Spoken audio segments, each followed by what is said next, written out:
And I would ask you, are you following the Lord with passion for the Great Commission, willing to do anything, anytime, anywhere? Debbie and I have had the privilege of leading in one fashion or another the ministry in Eastern Europe since 1977. We were the first Western missionaries ever to live behind the Iron Curtain covertly. We were the first of Campus Crusade. We were the first of any mission to do that, going by faith to live in the communist country. So how did we get to going and living in Poland? Well, we were the two that they selected to lead the team of 6, to be the first people to go into Eastern Europe.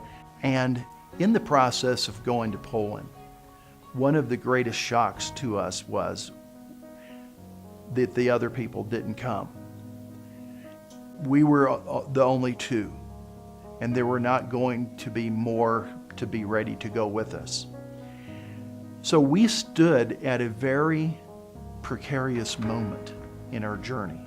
Are we going to go in by ourselves? Now it's a daunting task to go by yourself anywhere in a city just in America. But to go in a communist country by yourself with your wife and your 1-year-old daughter, am I a lunatic?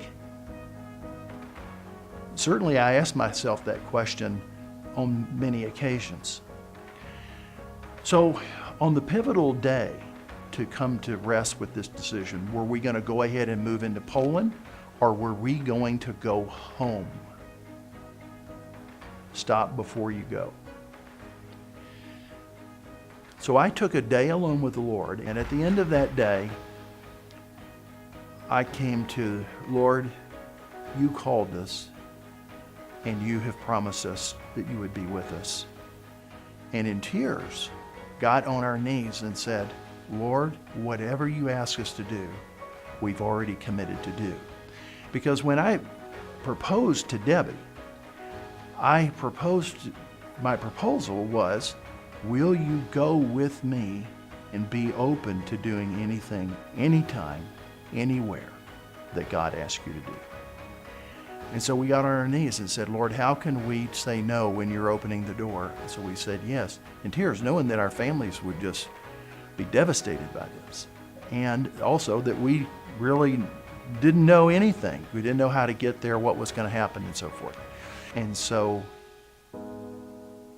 we're going to trust you, and we're going to go. Even just Debbie, my wife, and my daughter, and we will go. And we will trust you to bring more people to join us in your time. But we will go. And again, that moment could have made our life entirely different if we hadn't have gone, if we didn't say yes. Entirely different. Because now God has blessed us in the journey. It opened up so many more things through the Russian-speaking countries of the former Soviet Union. Just amazing things that God did during that time.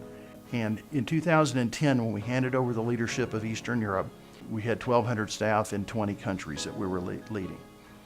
And I said, well, the foundational deal is that everything that has happened because we were willing to say yes when God first called us, without hesitation.